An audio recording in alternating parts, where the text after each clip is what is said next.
মানুষ কি বলবে? আপনি যদি মারা যান, মানুষ আপনার নামটাও মুখে নেবে না।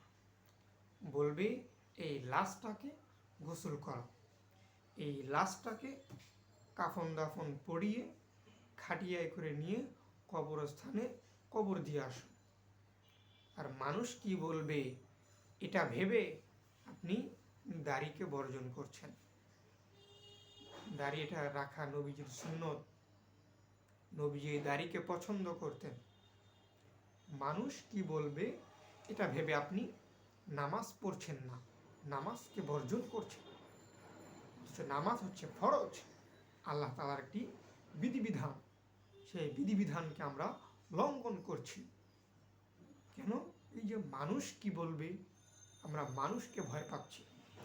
যে রব্বে কারিম আমাদেরকে তৈরি করেছেন, আমাদেরকে সৃষ্টি করেছেন এবং দুনিয়ায় পাঠিয়েছেন একমাত্র তার ইবাদত বন্দেগী করার জন্য, সেই রবকে আমরা ভয় পাচ্ছি না।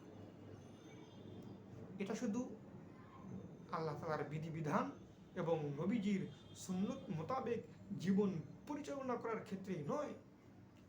আমরা যদি কোনো কাজ করতে চাই, জীবনে সফলতা অর্জন করতে চাই, পরিবার কি বলবে, বন্ধু বান্ধব কি বলবে, এলাকার মানুষ কি বলবে, এই ভেবে আমরা সেই কাজটা থেকে দূরে থাকি, বিরত থাকি।